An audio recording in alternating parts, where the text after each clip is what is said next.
சென்னை மாநகராட்சியில் சொத்து வரியை 6% உயர்த்த தீர்மானம் நிறைவேற்றம். அதிமுக மட்டுமின்றி திமுக கூட்டணி கட்சிகளும் கடும் எதிர்ப்பு. நாமக்கல்லில் சினிமா பாணியில் நடந்த என்கவுண்டர். கேரளா ஏடிஎம்களில் கொள்ளையடித்த பணத்துடன் கண்டெய்னர் லாரியில் வந்த கும்பலை பிடித்த தமிழக காவல்துறை. நாமக்கல் அருகே மடக்கி பிடிக்கப்பட்ட கண்டெய்னர் லாரியில் இருந்து 67 லட்சம் ரூபாய் பறிமுதல். அடுத்த கட்ட நடவடிக்கைக்காக தமிழ்நாடு வந்தது கேரள காவல்துறை. என்கவுண்டர் சம்பவங்களின் பின்னணி ஒரே மாதிரியாக உள்ளதால் தீவிரமாக விசாரிக்க வேண்டும். உயர்நீதிமன்ற மதுரை கிளை நீதிபதி கருத்து. இயற்கை விவசாயத்திற்காக பத்மஸ்ரீ விருது பெற்ற மூதாட்டி பாப்பம்மாள் காலமானார். உடல் நலக்குறைவால் பாதிக்கப்பட்டிருந்த நிலையில் 108வது வயதில் இயற்கை எய்தினார். பாப்பம்மாளின் மறைவு மிகுந்த வேதனை அளிப்பதாக பிரதமர் மோடி இரங்கல் பதிவு.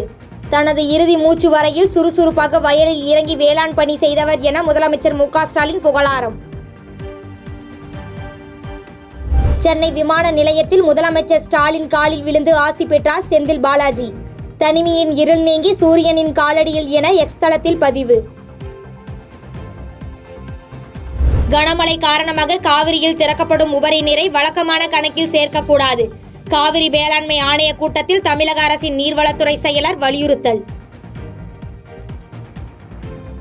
மதுரை, சிவகங்கை, ராமநாதபுரம் என தமிழகத்தின் பல மாவட்டங்களில் பரவலாக மழை. சென்னை நசரத்பேட்டையில் குளம் போல தேங்கிய மழை நீரால் சிரமமடைந்த மக்கள்.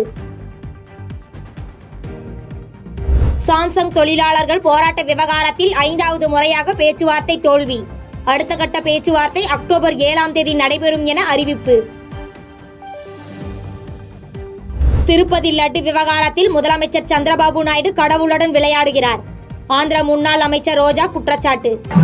இந்த மாதிரி நிறைய தப்பு பண்ற சந்திரபாபு நாயுடு அந்த தப்பெல்லாம் ஜனங்களுக்கு தெரியாம டைவர்ட் பண்றதுக்கு டைவர்ட் பாலிடிக்ஸ் தான் இந்த லட்டு விஷயம் கொண்டு வந்திருக்காரு.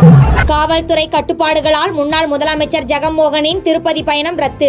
கோயிலுக்குள் செல்ல விடாமல் தன்னை தடுக்கும் ஆந்திர அரசு நாளை பட்டியலினவர் செல்வதை அனுமதிக்குமா என கேள்வி. நில ஒதுக்கீடு முறைகேடு வழக்கில் கர்நாடக முதலமைச்சர் சித்தராமையா மீது லோக் ஆயுக்தா போலீசார் வழக்கு பதிவு. பதவி விலக போவதில்லை என்று சித்தராமையா திட்டவட்டம். லெபனான் தலைநகரத்தில் உள்ள குடியிருப்பு பகுதிகளில் இஸ்ரேல் தாக்குதல். இஸ்புல்லா அமைப்பின் தலைவரை குறிவைத்து நடத்திய தாக்குதலில் அவரது மகள் உயிரிழந்ததாக தகவல். திட்டமிட்டபடி போராட்டம் மூலம் ஷேக் ஹசீனாவை நாட்டை விட்டு வெளியேற வைத்தோம். வங்கதேச இடைக்கால அரசின் தலைமை ஆலோசகர் முகமது யூனிஸின் பேச்சால் சர்ச்சை.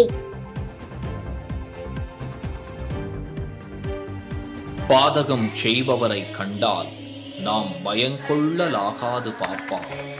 மோதி மிதித்து விடு பாப்பா, அவர் முகத்தில் உமிழ்ந்து விடு பாப்பா. அண்மை செய்திகளை உடனுக்குடன் தெரிந்து கொள்ள இணைந்திருங்கள் இயம்நாடு தொலைக்காட்சியுடன்.